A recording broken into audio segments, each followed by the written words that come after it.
America Iran युद्ध अब सिर्फ सैन्य टकराव नहीं बल्कि भारी आर्थिक बोझ की कहानी भी बनता जा रहा है। पहली बार पेंटागन ने इस युद्ध की लागत का खुलासा किया है और बताया कि अब तक इस पूरे युद्ध में कितना खर्च हुआ। तो ये डिटेल्स हम आपके सामने रखेंगे। और नमस्कार, मैं हूं आपके साथ शिवानी पांडे। न्यूज़ 18 का डिजिटल प्लेटफॉर्म आप देख रहे हैं। तो पेंटागन ने खुलासा किया कि करीब $25 बिलियन अब तक ईरान युद्ध में खर्च हो चुके हैं। ये नासा के सालाना बजट के लगभग बराबर ही है।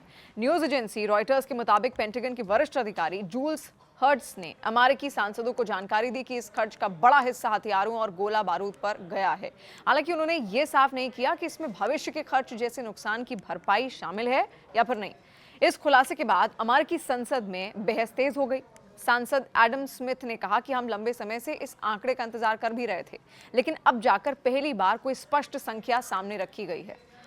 देखिए, सदन की सशस्त्र सेवा समिति के सामने नियंत्रक जूल्स हर्ट्स ने बताया कि खर्च का बड़ा हिस्सा गोला बारूद पर खर्च हुआ है। हालांकि विपक्षी सांसद एडम स्मिथ ने इसको लेकर सवाल उठाया कि पेंटागन इस आंकड़े तक कैसे पहुंचा, क्योंकि शुरुआती अनुमानों में खर्च काफी कम बताया गया था। वहीं रक्षा सचिव पीट हेगसेथ ने युद्ध के खर्च का पुरजोर बचाव किया। उन्होंने डेमोक्रेट्स को निकम्मा और हार मानने वाला बताते हुए सवालिया निशान खड़ा किया। ईरान को परमाणु बम हासिल करने से रोकने के लिए आप कितना भुगतान करेंगे, सवाल पूछा। क्या ये कीमत देश की सुरक्षा से बड़ी है?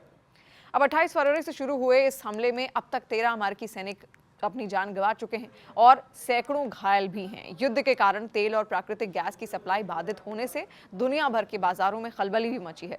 ताज़ा रॉयटर्स एप्सोस सर्वे के मुताबिक ईरान के साथ इस संघर्ष को लेकर अमेरिकी जनता का समर्थन लगातार घट रहा है। मार्च में जहां 38% लोग युद्ध के साथ थे, वहीं अब ये आंकड़ा गिरकर सिर्फ 34% रह गया है। गिरती लोकप्रियता और बढ़ती महंगाई ने नवंबर में होने वाले सीनेट और हाउस ऑफ रिप्रेजेंटेटिव के चुनावों में रिपब्लिकन पार्टी के भविष्य पर सवालिया निशान खड़े कर दिए हैं।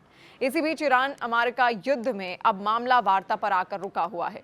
अमेरिका के राष्ट्रपति डोनाल्ड ट्रंप ने एक बार फिर से कहा है कि ईरान टूटने की स्थिति में है और उसने वॉशिंगटन से अपने बंदरगाह पर लगी नाकेबंदी जल्द हटाने की मांग की है।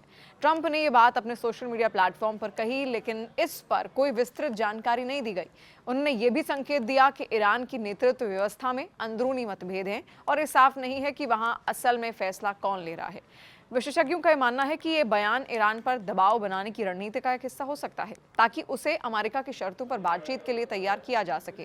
ट्रंप ने यह भी कहा कि ईरान लंबे समय से स्ट्रेट ऑफ हॉर्मुज को खोलना चाहता है, लेकिन अमेरिका के लिए सबसे बड़ा मुद्दा अभी भी ईरान की परमाणु क्षमता ही है।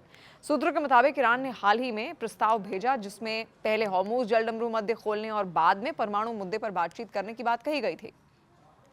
इस प्रस्ताव पर ट्रंप की राष्ट्रीय सुरक्षा टीम पहले ही चर्चा कर चुकी है। इधर लेबनान के दक्षिणी हिस्से में हालात तनावपूर्ण बने हुए हैं। युद्ध विराम के बावजूद इजरायली सेना लगातार हवाई हमले कर रही है। कई हमले उस इलाके से भी आगे किए गए हैं जिसे इजरायल येलो लाइन कहता है।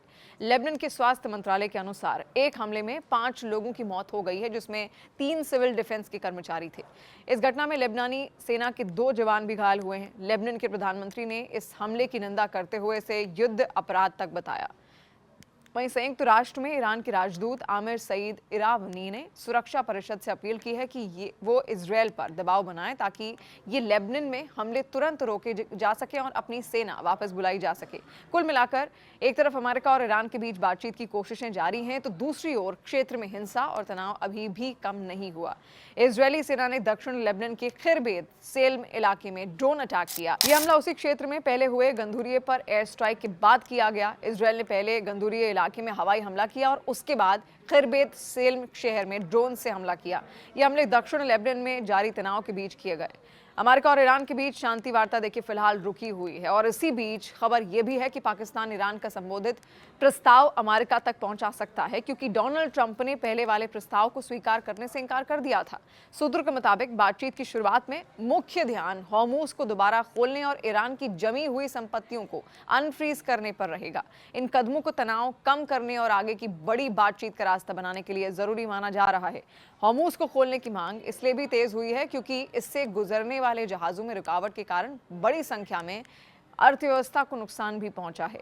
डोनाल्ड ट्रंप ने ईरान के खिलाफ अपना रुख स्पष्ट किया और कड़ा भी कर दिया। उन्होंने सोशल मीडिया पर चेतावनी देते हुए कहा कि ईरान को जल्द ही बिना परमाणु हथियार वाला समझौता करना ही होगा, नहीं तो उसे गंभीर परिणाम भी इसके साथ भुगतने पड़ सकते हैं। और ट्रंप ने अपने पोस्ट में बाकायदा लिखा कि ईरान सही तरीके से समझौता करना नहीं जानता और उसे जल्दी समझदारी दिखानी चाहिए।